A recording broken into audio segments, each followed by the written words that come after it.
Ini bagian yang disambung dengan beringin dolar ya teman-teman.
Assalamualaikum warahmatullahi wabarakatuh.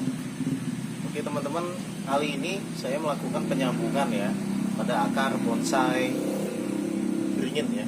Jadi ini adalah akar-akar dari beringin iprik pucuk merah ya teman-teman. Dan kali ini akan saya lakukan penyambungan. Nah ini nanti dilakukan penyambungan dengan beringin kompakta ya teman-teman. Kompakta dan meledak. Ada juga yang saya sambung menggunakan daun aslinya atau menggunakan beringin iprik pucuk merahnya. Akar ini saya ambil sekitar hampir sudah semingguan yang lalu ya, sudah lebih semingguan yang lalu ya teman-teman. Harusnya memang dalam kurun waktu seminggu sudah dilakukan penyambungan, cuma dikarenakan kesibukan jadi belum sempat, dan hari ini baru bisa dilakukan penyambungan. Oke teman-teman, ikuti terus.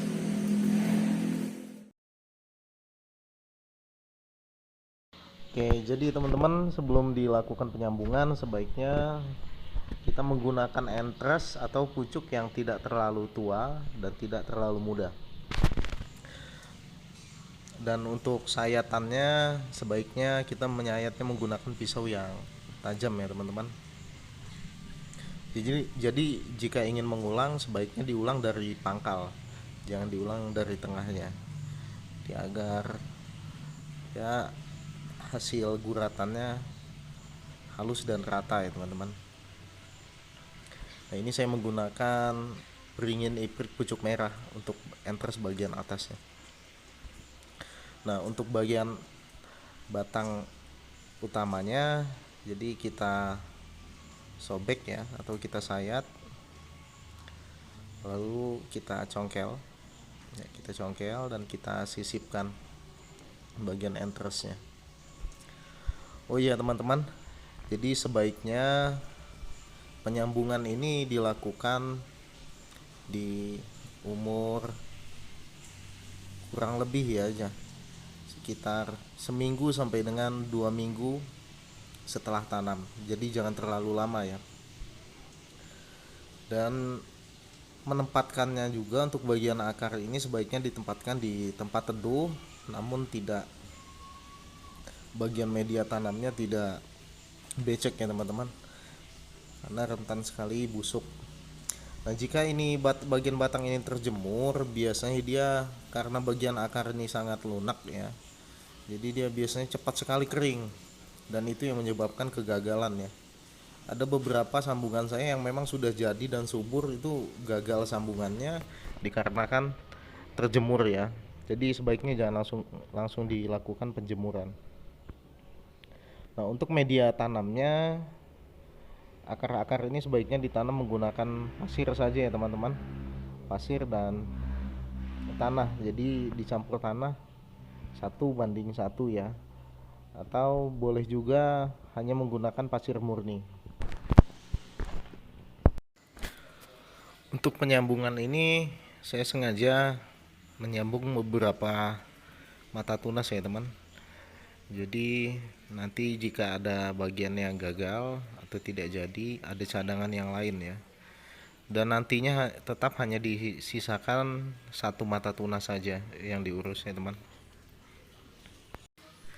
Yang penting pada bonsai akar ini yang harus kita jaga teman-teman ya adalah hamanya. Jadi bagian akar ini sangat disukai hama penggirek batang ya. Jadi rentan sekali gagal.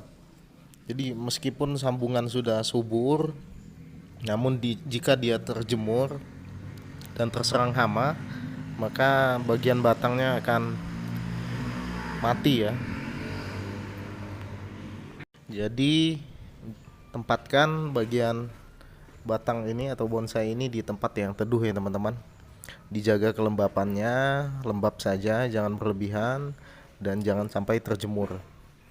Untuk beberapa bulan ke depan ya. Jadi kira-kira sampai dengan 2 bulan ke depan sampai akar ini benar-benar kuat ya, baru bisa kita jemur ya. Oke teman-teman, itu saja tipsnya.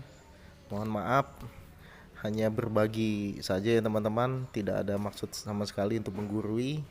Saya pun masih perlu belajar banyak ya, masih pemula di bonsai ini, masih harus terus belajar. Oke teman-teman, assalamualaikum warahmatullahi wabarakatuh.